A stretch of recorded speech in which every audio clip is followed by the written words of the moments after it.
Assalamualaikum warahmatullahi wabarakatuh. Alhamdulillahi wa kafa.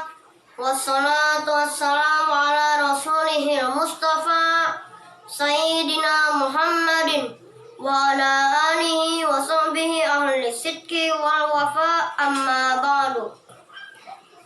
Bapak-bapak, ibu-ibu yang saya hormati, dan teman-teman yang berbahagia.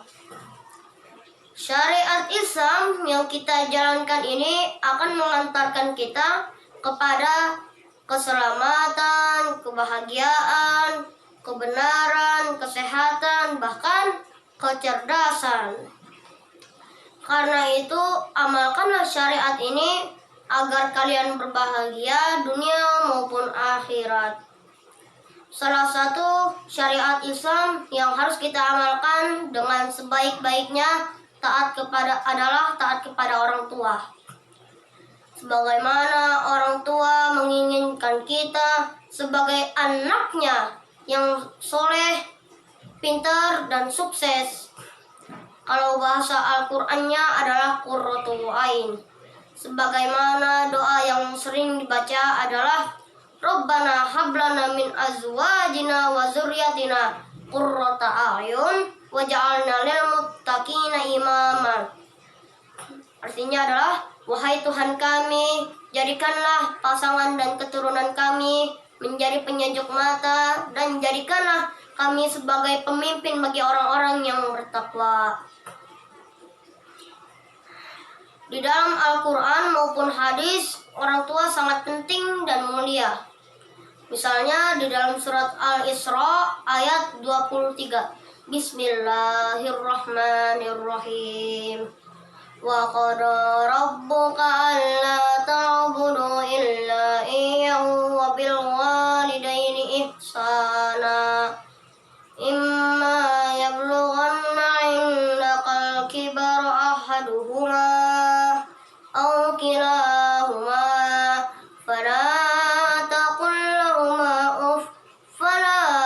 taqul lahuma uffin wa la tanharhuma wa qul lahuma qawlan karima. Kesimpulannya adalah, Allah telah menggabung perintah beribadah kepadanya dengan perintah berbuat baik kepada orang tua. Allah juga memerintahkan agar seorang anak berkata sopan kepada orang tuanya. Apa misalnya? Fala taqul lahuma uffin. Janganlah kalian berkata kepadanya. Berkata saja tidak boleh, apalagi yang lebih dari itu. Apa contohnya? Contoh misalnya, si Udin disuruh beli es kelapa. Kata babanya, Udin, beliin bapak es kelapa nih.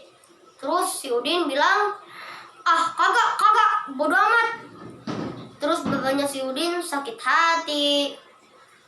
Maka si Udin telah berbuat dosa kepada orang tuanya. Allah juga memerintahkan agar seorang anak tidak membentak orang tua dan berkata sopan kepadanya.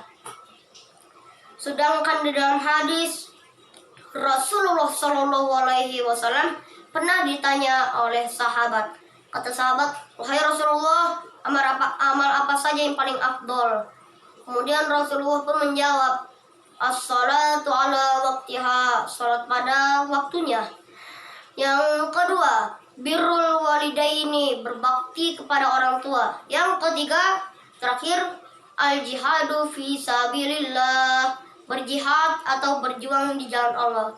Yang pertama, as-salatu ala waktiha, salat pada waktunya. Salat harus dibiasakan sejak kecil, agar kalau sudah besar tidak malas salat, apalagi salat subuh. Lagi enak-enak tidur kita dibangunin, pasti berat banget kan? Tapi alhamdulillah, waktu umur 3 tahun, ayah selalu mengajak saya untuk ke musola atau ke masjid terdekat untuk sholat subuh. Jadi biasakan sholat, karena sholat adalah tiang agama yang membedakan orang Islam yang bukan orang Islam. Yang kedua, birrul walidaini, berbakti kepada orang tua. Ingatlah teman-teman, surga itu berada di bawah telapak kaki ibu. Maka kalau anak-anak mau masuk surga harus mendapat ridho dari orang tuanya, terutama ibu. Karena ridho Allah tergantung pada ridhonya orang tua, dan murkanya Allah tergantung pada murkanya orang tua. Yang ketiga, al-jihadu fi sabilillah, berjihad atau berjuang di jalan Allah. Apa maksudnya? Berjihad bagi anak-anak seperti kita, belajar mencari ilmu dengan sebaik-baiknya. Kenapa mencari ilmu itu disebut jihad juga? Karena kalau kita mencari ilmu, kita juga mengeluarkan energi agar lebih baik dan bermanfaat. Semoga kita adalah anak yang berbakti kepada orang tua. Allah dan Rasulullah senang, orang tua bahagia, orang lain pun ikut bangga. Teman-teman yang berbahagia, sebelum saya akhiri, ada 2 orang yang jasanya itu tidak bisa dibalas atau digantikan dengan apapun. Yang pertama Nabi Muhammad SAW dan orang tua. Semoga kita adalah anak yang berbakti kepada orang tua.